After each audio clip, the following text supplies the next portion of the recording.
everyone, and welcome to my first YouTube video discussing Anki, or Anki as some people say it. So this video is going to be talking about why overcoming Anki's steep learning curve is actually worth your while. It's not meant to be a tutorial, I'm not an expert, but I would like to show you some of my favorite features of Anki. Originally, when I first learned about this program, I didn't really like it. As you can see, the interface isn't exactly pretty. It seems pretty outdated when you compare it to all the other programs we have. For example, if you were to compare it to something like Quizlet, with all its fancy buttons and different colors and learning modes and study modes and so on and so forth, Anki didn't quite seem to measure up. It wasn't until my friend told me about closed deletions that I realized that this was something that I wanted to take the time to learn how to do. So for those of you who don't know, Anki is an incredibly powerful and intuitive program based on spaced repetition, but due to its learning curve, a lot of people are nervous about starting it. So this here is your home screen with your decks. Here you can see that we've got your traditional front and back, same as you would on paper flashcards or any other digital flashcard program. Here you've got your browse, and this brings me to my first point of why Anki's so great. Anki is a database. What this means is that when you make flashcards, you're adding to an enormous collection of all the things that you've ever learned via Anki. So for example, let's say you remember that there was a factoid about Berry Berry, but you don't quite remember what. You can type it in and view your specific flashcards until you find that key point. So you've got a database that is searchable, organizable based on tags, based on decks. Anything that you wanted to divide it by, you can actually do with Anki. You can have all your surgery cards in one place and remember everything you've learned. And you don't even have to make your own cards. So for example, if you wanted to, you can use someone else's card. This is the second feature of Anki that we think is really great. You can actually share decks. All you have to do is go into Google and type in Anki shared decks to bring up the list of all the decks that are public. We'll do Zanki, which is one of the most common ones for medical students, and you get this collection, huge collection of different ones. So let's say you didn't want to make a vitamin subdeck. You can download this one and simply click and drag into your own Anki. So once you've dragged in, it imports the cards and you're able to see all of Zanki's cards there right next to yours. One caveat of this is that you aren't able to sync it simultaneously. So if Zanki were to change something, for example, they would have to re-upload it and you'd have to re-download it in order to see it again. One of my favorite features of Anki is actually the tagging function. You can use tags in any way you want. You can separate your information based on these really useful tags. For example, you can organize your decks based on tags. What's really important to know is that Anki is not supposed to have a lot of decks. You're not supposed to have surgery chapter 1, surgery chapter 2, but rather one surgery deck and then the tag within that deck called surgery wound healing, for example, which is what you can see here. You can also use the important tag. That's my absolute favorite feature of Anki. Anything that I want to make sure that I knew before an exam, I will tag important. And so I won't have to review these 300, 400 cards right before my exam. Instead, I can do a custom study session, which I'll talk about a bit later, of only the things marked important. So on the way to the exam, on the metro, I can study just these that are tagged important, making sure that I've got those key concepts down. So that's one of my favorite features of Anki, and it goes against the spaced repetition, but I know that, but I absolutely love it, and it's been indispensable to me so far. So here I am just studying the important things that I wanted to make sure I knew before that exam. The third use is to tag the source. For example, if I import a deck from my friend Sophie, I want to tag those as Sophie so that if I have any question about it or if I'm not sure exactly how something works, I can ask Sophie about it. So this way I can keep my sources. Sometimes I tag things from what textbook they come from or what video. Now, feature number 4 is card types. As I showed you before, you've got your basic, your front and back, which is great. We're all huge fans of this. But Anki actually offers some unique changes. One of them is closed deletions. Closed deletions are absolutely amazing. I've never seen them before. I think of it kind of like a fill in the blank. So for example, if I've got my question here on tumor markers, I can just test one part of that flashcard by canceling that out, and when I click next on my flashcards, I will be able to see the answer. So, there you go, the testicular tumor markers, the prostate tumor markers. Now keep in mind this would be in random order, not after each other, and you can test yourself just on portions of each flashcard. Let's find another example. For example, here we've got the different types of wound healing. So I want to block out 3 or 4 of those words because they're all related to each other, but I want to make sure I know them. And there you have your answer. So it's really, really powerful, the closed deletions. One of my favorite features, and I haven't seen it elsewhere. Another thing that you can have is, for example, custom card types. This is one that I've made myself. You've got the front, the back, as traditionally you would, but I've also added a hint where I can insert a hint to remind myself about something, or extra information. There's also an add reverse function, but I don't really use that a lot because it requires a lot of thinking on how to implement it. But it's great for language study. So let's take a look at an example. If we were to look at this kidney transplant card, here I've got my question, which I always forget, so I left myself a hint. You can click to show the hint, and you'll see, oh, sports. That'll jog your memory, and you'll be able to think, oh, there we go, that's the type of incision that I'm thinking of. And if you scroll down, you see this little note. This is in my extra field, and I've made it so that it's smaller and italicized, but it's still something that I want to remember, even though it's not a key point. So you can make any sort of custom card you want. That brings me to my next, images. Images are important. I think we can all agree a picture is worth 1,000 words, but in some programs it costs money to add images, as in Quizlet, for example. Anki uses images in such a fantastic way.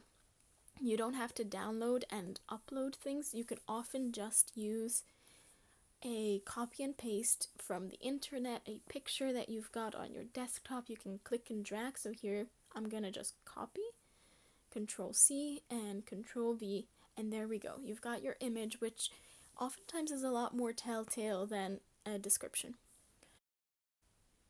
If you want to explain something not in words, you don't want to bother typing out something again, you can just insert that image. So here we have a mnemonic, rice, rest, ice, compression, elevation, and I found the picture on the internet and I can just insert it. So usability, Anki is an incredibly smart program. I'm always amazed by how intelligent it is. Of course, you can use all the keyboard shortcuts, as I've told you before, the Control C, Control V, Escape, all of those are fully functional within Anki. So if we were to make a quick flashcard, I could just Control C, Control V, tab through. You can always use tab to go from field to field.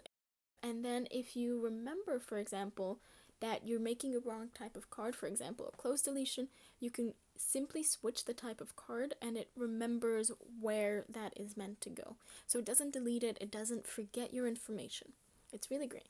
You can also do complex formatting. You could do colors, you could do bullet points or numbered lists, underlining and bolding, and you can even make a chart, which I didn't show you, but it is possible to make a chart. If you wanted to edit something, you don't have to click save constantly, it automatically saves. So for example, here's a flashcard and I want to edit it. All I have to do is click into the field, make my edit, and then once you escape, it's actually going to remember that change without you having to click Control Save or click on Save at any point. So it's a really, really smart program. It saves a ton of time. The second you click out of a field, it somehow saves. The next very useful feature is editing on the go. What this means is that while you're studying your flashcards, if you notice something that you want to change, add more information, or fix a mistake, you can simply do it by clicking on Edit. You can see me here adding some extra information, and the second you escape, the edits can be seen. This was one of the things that really frustrated me when I was using one of the online platforms for flashcards, is that while I was studying my cards, I couldn't actually fix whatever mistakes I came across. So I love that. Another thing that people worry about is that it would take a very long time to make flashcards. With Anki, this is simply not the case. As I said, you can use keyboard shortcuts. You can use frozen fields and a ton of other add-ons to make this a lot simpler for you. On top of that, Anki does duplicate detection. What this means is that if you type in exactly the same thing, then it'll actually tell you that you've already made this card. Of course, the caveat is that it has to be exactly character for character the same thing. But even so, this is especially helpful when you're learning something like vocabulary or definitions, for example, in language learning. The penultimate feature that I wanted to discuss with you guys today is add-ons. I've already mentioned a few of them, but I wanted to take a moment to talk about some specific ones. So you can see here the add-ons that I've had added to this Anki account. In my original one, I have a lot more that I could also show you if you were interested. The first one, the key one, is image occlusion. This is one thing that made Anki incredibly famous. You take an image such as this, and you cover the parts of it that you want to test yourself on with little colored boxes. So here you see me setting up. You can use any image from Google, from a PDF of a textbook, from a video that you watched, a screen capture of that, really anything. And then you click Hide All, Reveal All. So when you go into your preview, just to show you what this is going to look like, you find your IO, your image occlusion card, and you can see that it's asking you one of the three ones that you've hidden, the one in pink. So then when you click next, it'll reveal that answer and all of them as well. Some people find this helpful because then they can review all parts of the image, but I prefer actually the other option, which I'm going to show you here with a different image of the brain. So yet again, you cover the things that you're interested in, and now you click Hide All, Reveal One. So again, we take a look at the preview, and it's asking you this one on the left here. And the second you hit next, it only shows you the one that it was asking you about. So I like this because it's a bit more focused, but you can do whichever one you find helpful. Since Anki is an open source software, you can find all of the add-ons for free on their website, which you can see right here. Let's take an example, for instance, frozen fields, and I'll show you how to download it. You click on the description and you scroll all the way down to the bottom where you'll find this number. You copy and paste this into the Anki program itself, right under add-ons, browse and install.